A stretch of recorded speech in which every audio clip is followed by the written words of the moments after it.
Koinerimeet qinneqqusartitsinnigut nangilluit qinnersisartunik ataatimiitsinerput sisimiuniit aallartiinaqaaq TV-kut raatiukkulluunnaalaartut tamassi isiginnaarluarasi tusarnaarluarisilu. Velkommen til TV-serien af Radiolyd.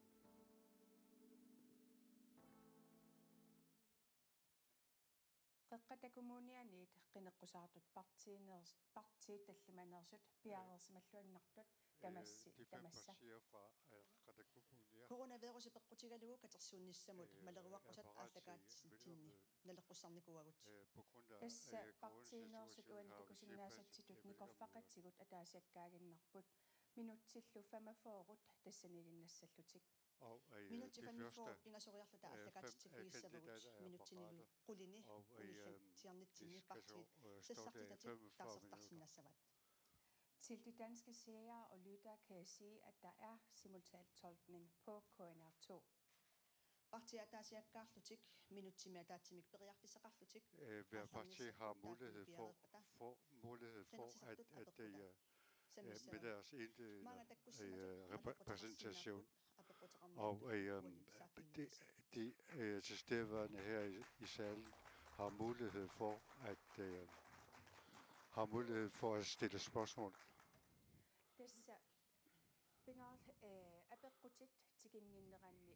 Inden vi kommer til spørgsmålene, så har hver parti præsenteret sig selv i løbet af et minut.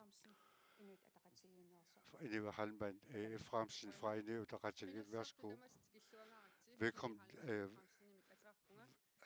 Velkommen alle sammen. Inuit Ataqatigiit har 13 kandidater i Qeqatakummunia.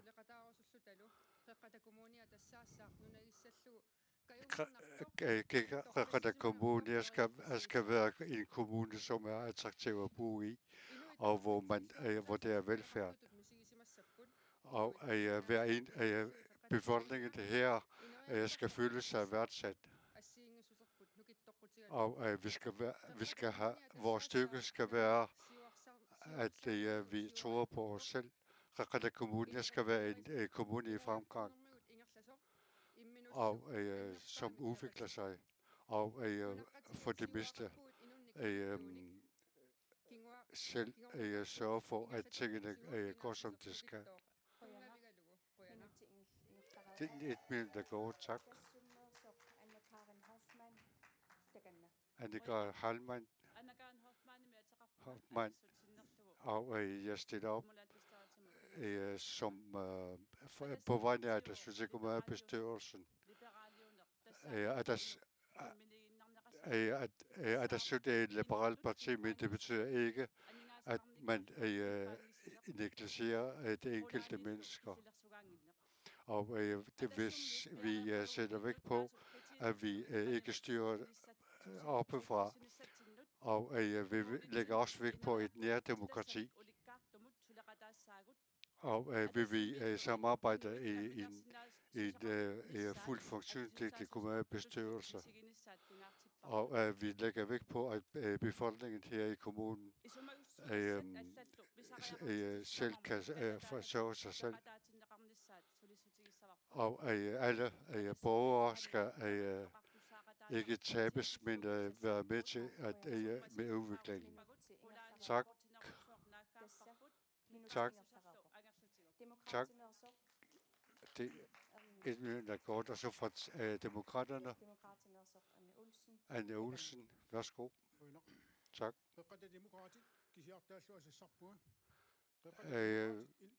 På vegne af demokrati er jeg den eneste kandidat her i kommunen. Jeg vil udvikle kommunen med havne. Der skal kommunen være mest fremme.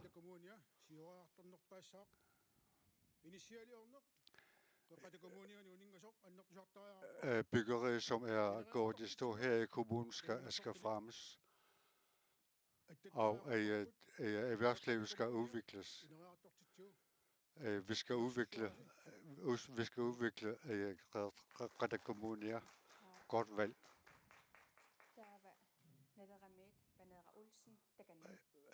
Bernard Olsen fra Nalaaq.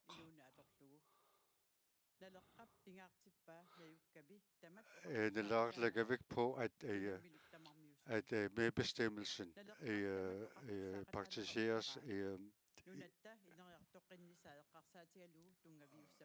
at det vi skal arbejde ud fra, det er, at vores land skal udvikles. Nalaaq lægger vægt på, at man kører efter princippet om at alt skal udvikles. Fra Nalaaq er vi 9 kandidater i Qaqqaq Kommune. Dine menneskeret, gruppevalg på baggrund af menneskerettighederne. Altså fra Siumut Henrik Fleischer. Fra Siumut er vi 18 kandidater til kommunalbestyrelsen. Vi har forskellige kompetencer.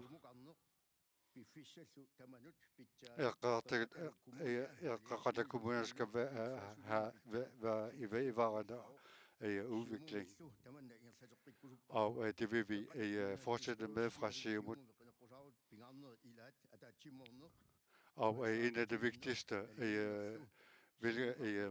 valgemner vi har, det er, at kommunen skal være i vedvarende udvikling. Og at Siumut har stor erfaring med at være det ledende parti her i kommunen. Godt valg er den 6. april, og husk Siumut, når I vælger.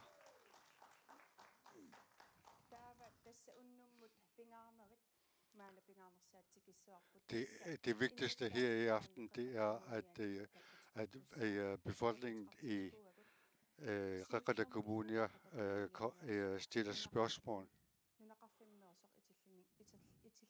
Fra den første spørger, det er fra bygden i Tilslok. Et spørgsmål til alle partier i Tilslok, i vores bygd. At vores brandvæsen ikke fungerende. Også for 4 år siden, eller 5. Der var det sådan, at et hus brændte ned, på grund af, at brandvæsenet ikke fungerer her i bygden. Og brandstationen er nedslidt. Hvem vil arbejde for, at disse forhold ordnes? Med hensyn til sikkerheden i bygden, hvordan vi forbedrer slukningsudstyret. Mange tak for spørgsmålet.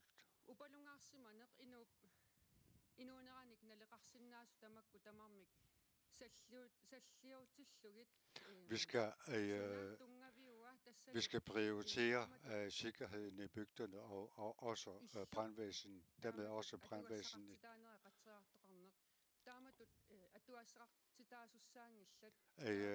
Så dårlige forhold med hensyn til brandstationen i bygden skal ordnes. Vi skal prioritere det område, som har risiko for, at de har menneskeliv i samvittigheden. Med hensyn til bygderne har vi foran os store arbejdsopgaver. Fra Nillerak mener vi, at vi skal afsætte penge til området, og at bygderne med hensyn til brandudstyret, at på grund af dårligt udstyr, så skal det ikke koste menneskeliv. Det kan ikke være meningen.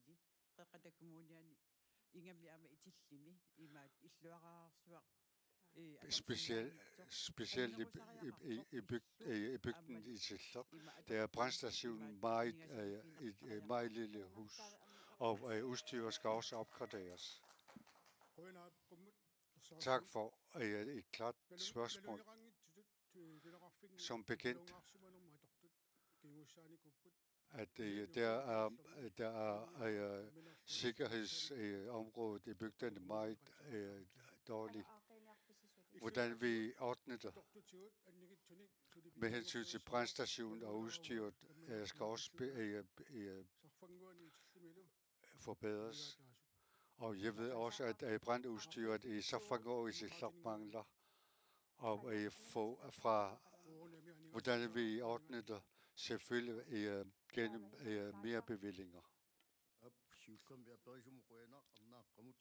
For det første, tak for spørgsmålet med hensyn til sikkerheden i Tilslok. Vi er et stort parti.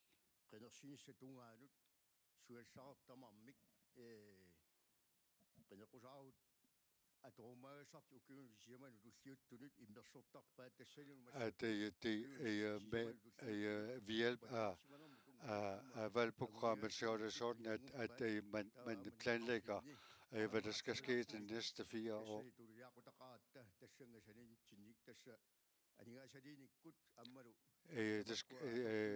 Det skal opgraderes gennem bevillinger, og at man skal dermed også samarbejde tæt med brandfolkene i Tilslok. Mange tak for spørgsmålet. Jeg kan godt forstå spørgsmålet. For nogle uger siden har vi været på besøg i Tilslok, og der har vi kunnet se, hvor dårlige forhold der er.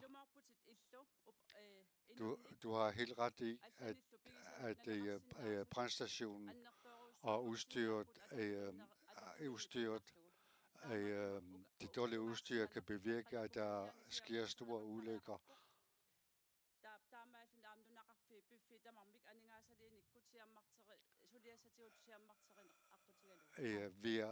Vi er nødt til at afsætte penge til hver enkelt sted her i kommunen.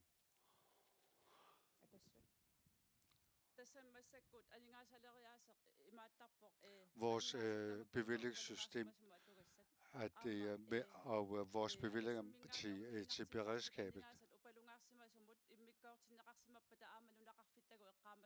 Og når vi afsætter penge til beredskabet, så skal vi også huske på vores bygder. Og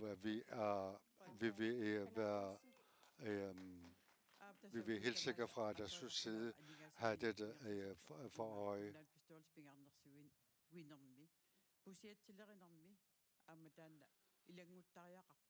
Vi skal også medtage det under vores budgetlægning.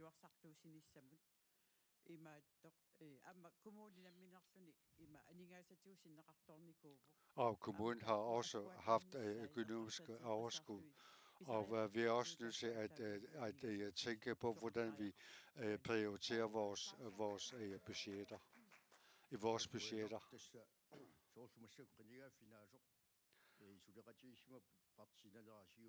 I partiet og Siumut og andre har samarbejdet i det forgangne valgperiode.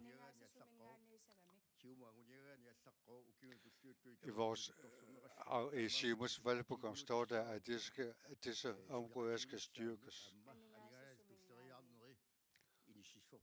Og vi er nødt til at prioritere på hvilke områder vi skal bruge det bevilgede midler til UNO.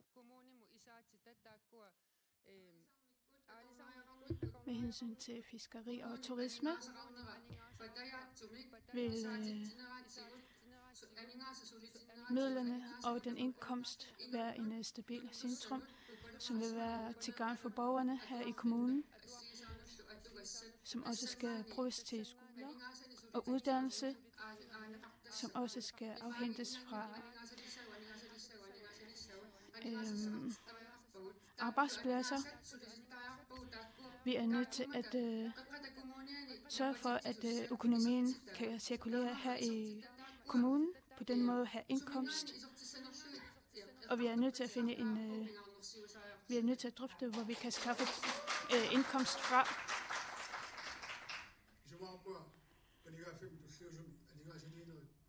Jeg mener, at vi er nødt til at være mere opmærksomme og planlægge midlerne og indkomst. Og med tanke på udvikling og bygning.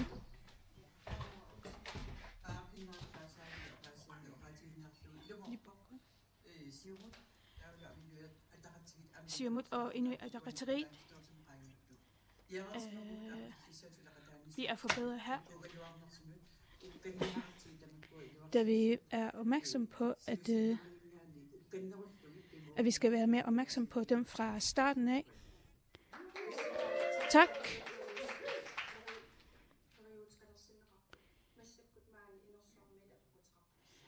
Så skal det stilles spørgsmål her fra salen vedrørende muskusjagt. Mit spørgsmål er til alle partier vedrørende erhvervsfangst om muskusokser og dennes styring. Det er meget ønskeligt som en fanger, at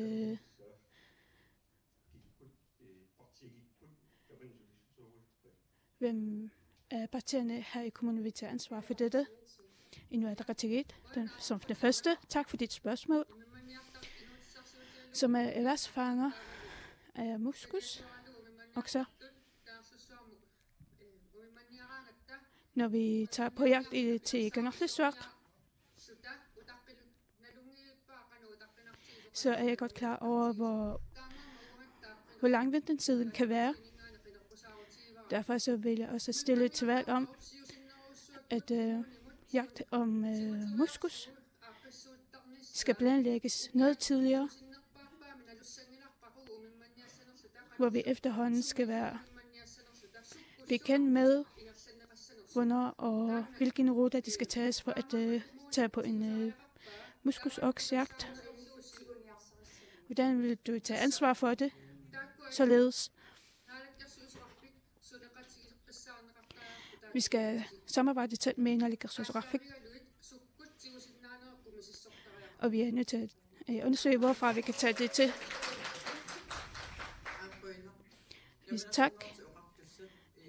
Selvstyret har ansvar for uddeling af kvoter.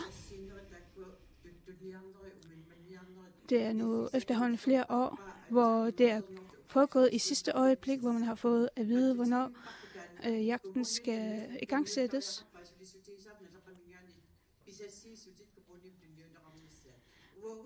Vi fra vores arbejde er vi mere bekendt med, hvordan kvoterne fordeles. Derfor så vil vi gerne tage ansvar til os om med hensyn til fiskeri.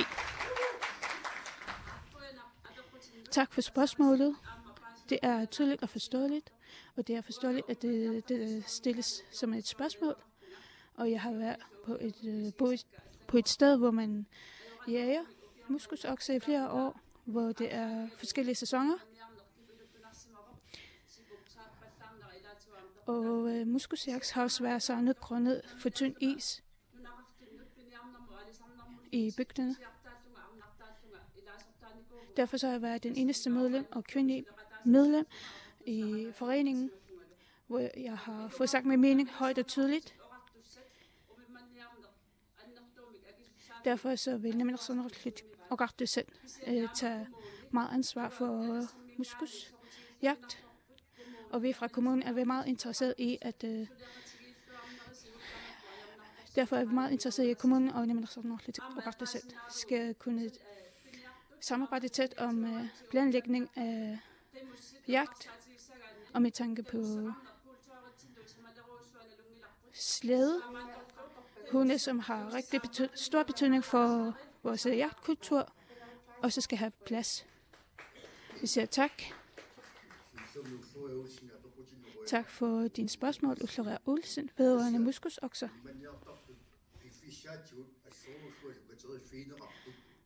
Tidspunkterne af jagt strammes op, og med vedrørende kvoter,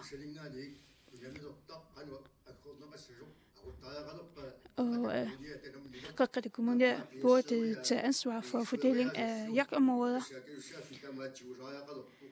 hvor man skal tage hele ansvaret for det.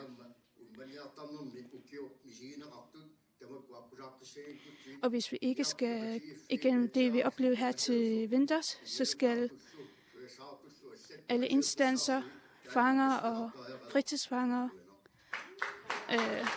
samarbejde bedre. Tak.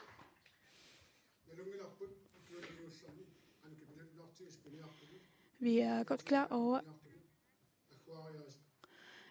fordeling af kvoter har været udfordrende de sidste par år, og vi er godt klar over,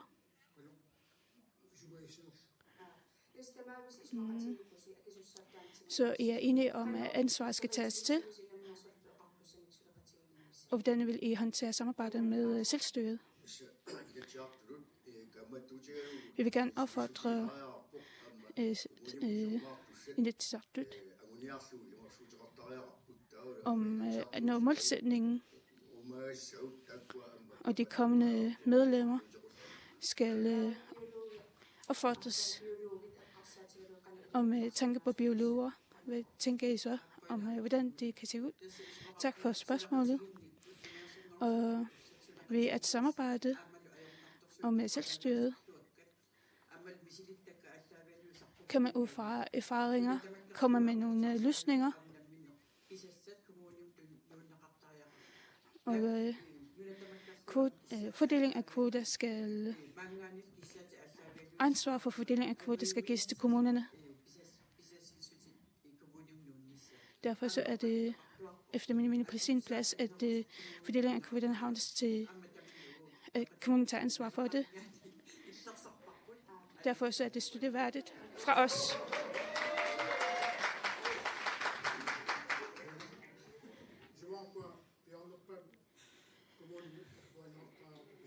Som det vigtigste, synes jeg, at ansvaret burde ligge i kommunerne.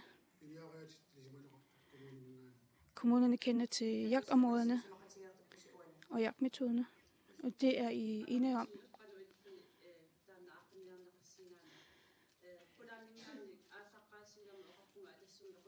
Da jeg startede fra oven, derfor så mener jeg, at vi burde arbejde på, at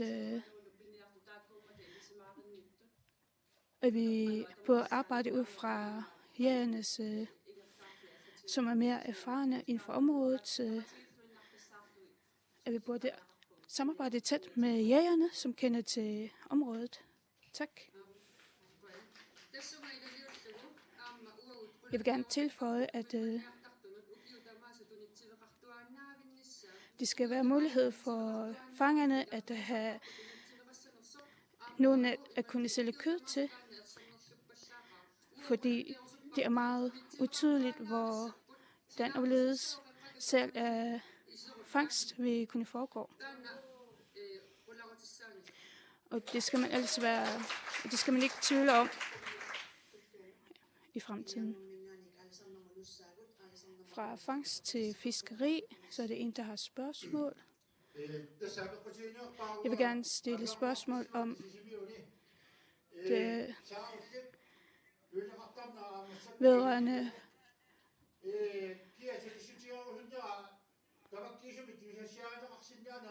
hvem vil gerne stille til ansvar for salg af torsk, som også kan være til gavn for Qaqqateq Kommune at være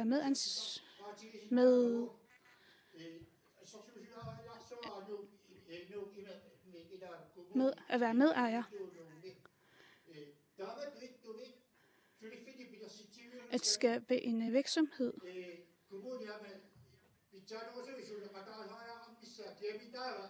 Hvem skal stå ansvar for, at Qaqqateq Kommune kan skabe en virksomhed? På den måde starte op på produktion. Vi siger tak til Henrik Fleischer.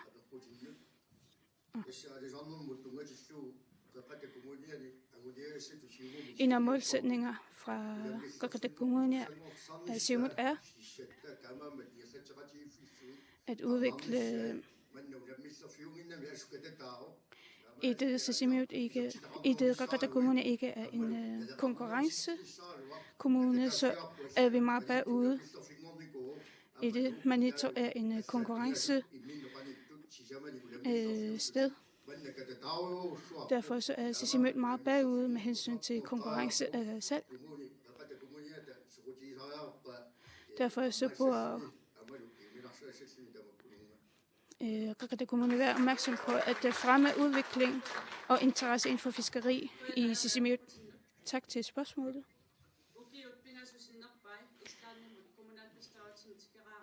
Det er for 3 år siden, at vi fra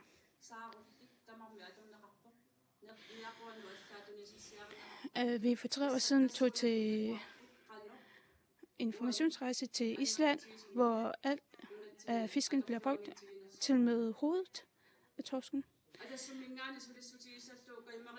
Derfor er vi interesseret fra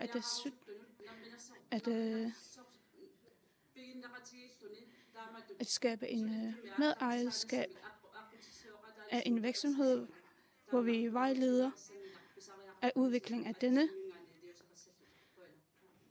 Tak.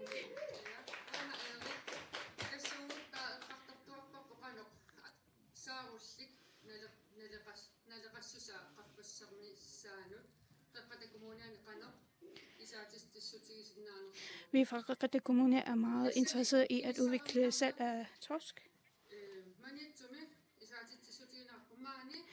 Fra Maniitsoq er det indkomst, men værdien af salget er så lavt her, at her i Sisimiut, at Qaqqateq Kommune er nødt til at skabe en konkurrencebaseret tilgang eller muligheder i fabrikkerne bør forstørres eller udvikles.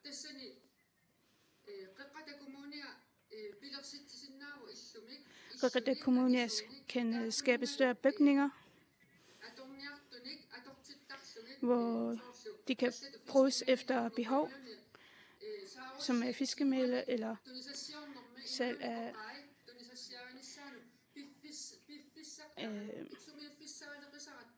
fisket.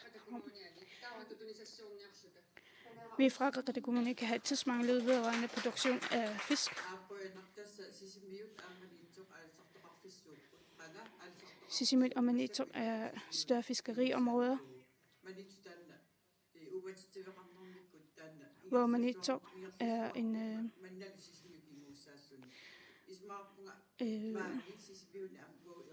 sted, hvor udviklingen foregår, og vi fra Sisimiut burde vågne op og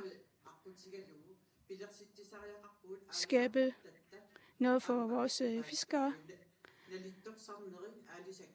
som højne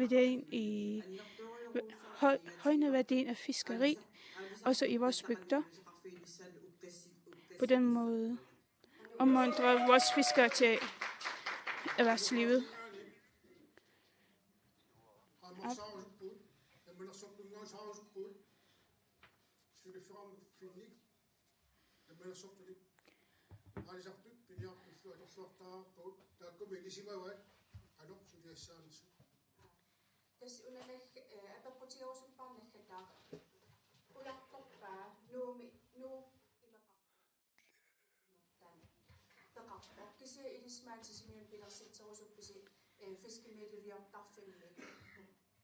Men vi etablerer en fiskemælfabrik her i Qaqqara Kommune. Sisimiut, det gamle Sisimiut Kommune, at har støttet op om Sisimiut i førtiden. Vi er nødt til at samarbejde.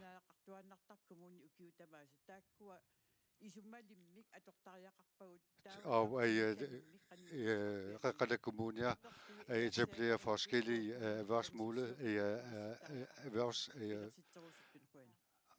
støtte op om erhvervene, blandt andet ved at oprette forskellige muligheder.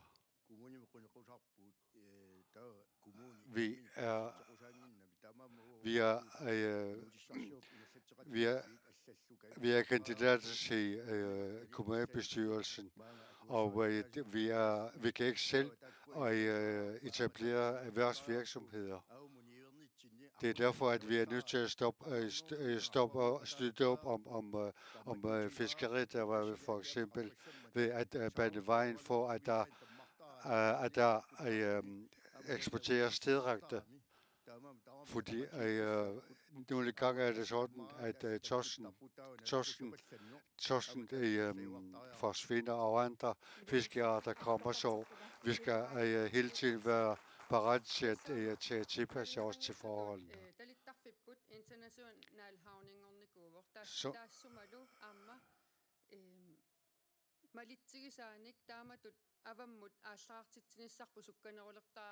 at vi er nødt til at udnytte vores havn bedre, således at der løbende bliver eksporteret varer.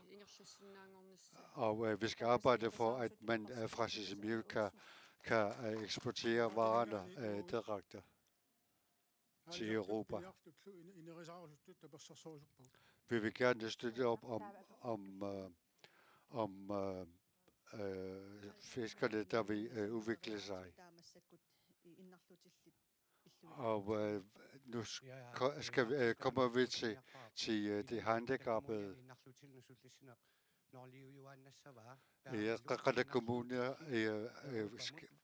skal handicapområdet hele tiden være på noget, og skal vi hele tiden sende de handicappede til Europa.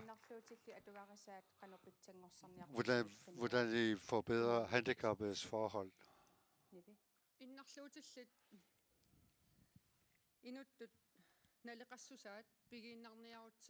Hvis de handicappede skal bevare deres værdi, menneskelige værdi.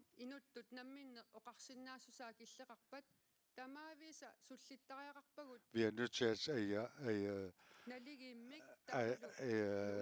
have arbejdet for de handicappede på lige vilkår. Vi er nødt til at forkorte ventetiderne for sagsbehandlingerne for de handicappede. Hvordan vi gør det? Det er sådan, at sagsbehandlerne må vi se på, fordi at vi skal sørge for, at man letter deres arbejdsgange. Og for at gøre det, så er vi nødt til at samarbejde med dem.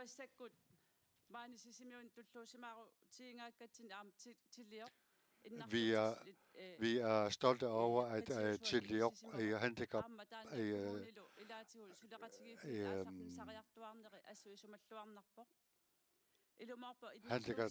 der arbejder med handicap og er placeret i Sisimiut. Og vi i vores gruppe er vi nødt til at arbejde for, at de handicappedes forhold bliver forbedret.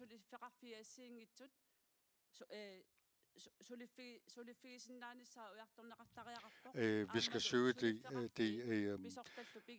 firmaer, der kan tage handicappede som medarbejdere. Så blandt andet på dette område kan vi samarbejde bedre med erhvervslivet. Der var Erna Olsen. Erna Olsen.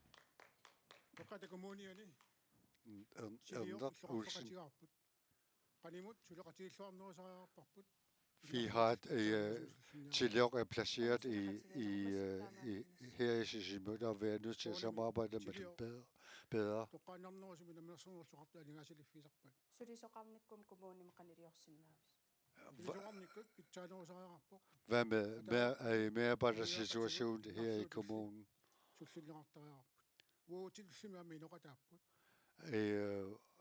De handicappede er mennesker på lige fod, så vi er nødt til at arbejde for dem på en bedre måde. De fysiske og mentale handicappede med hensyn til dem. Der er der etableret en ny handicappolitik. Men vi er nødt til at implementere det.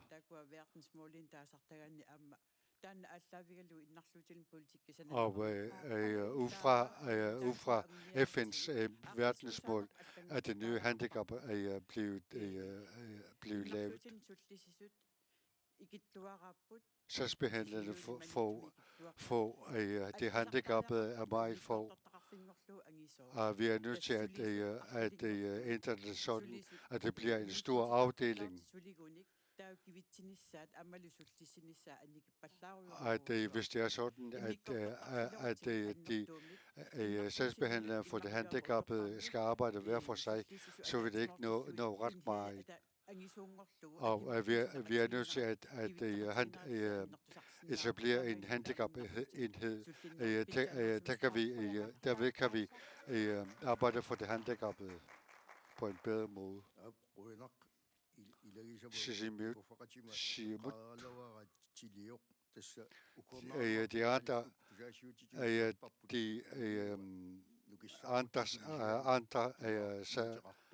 nævnte tidligere, og for at læse hørte vi for, at handicaptalsmand vi har sagt sin stilling op på grund af, at hun ikke har kræfter til at kæmpe mere. Vi er nødt til at samarbejde med tidligere. Der vi også sammen med vores egne sagsbehandlere og politikere forbedre forholdene for de handicappede.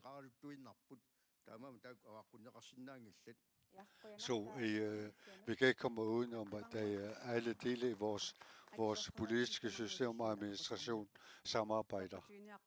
Jeg ved,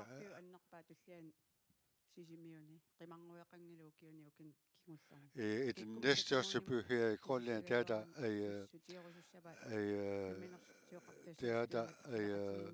er der ingen et sted, hvor kvinder kan søge hjælp. Vi vil arbejde for, at der bliver etableret en kvindecenter. Det er rigtigt. Der har der været et kvindecenter her i Sisimiut for nogle år siden, men den er blevet det fungerer, eller det fungerer ikke mere.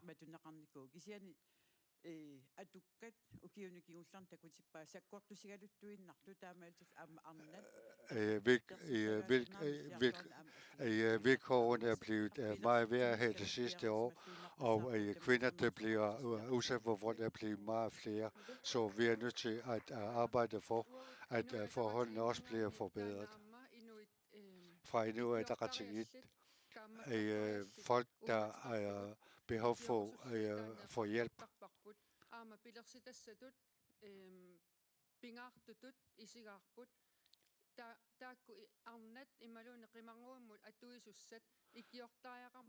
Og dem, der er potentielle brugere af kvindecenter, der er vi nødt til at støtte op om.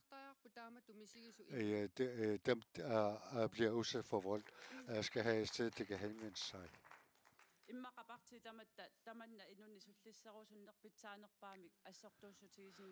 Jeg tror ikke, at nogle partier er uenige om, at vi er nødt til at forbedre forholdene på området, som Banera sagde. Vi er nødt til at samarbejde med selvstyret. Og fra Atassut side er vi også parate til at forbedre forholdene på området. For demokratiet lægger vi vægt på, at folk, der lever under sådanne forhold, deres forhold skal forbedres. Og vi er nødt til at oprette et kvindecenter, således at voldsramte kvinder har et sted, der kan søge hjælp.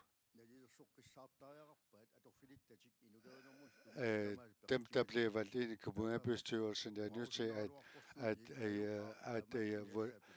vurdere, på hvilke områder der skal arbejdes. Og desværre er det sådan, at for eksempel vold på grund af vold, der er der mange, der har brug for hjælp. Så hvor skal det kvindecenter placeres?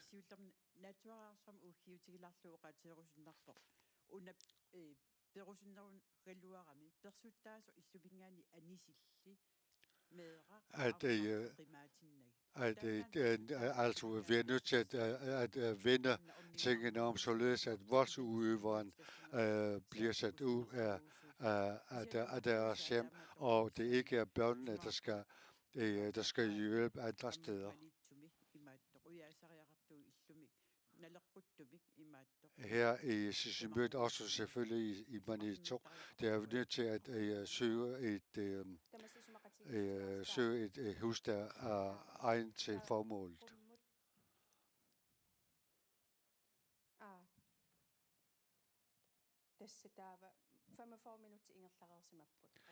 Der er gået 45 minutter.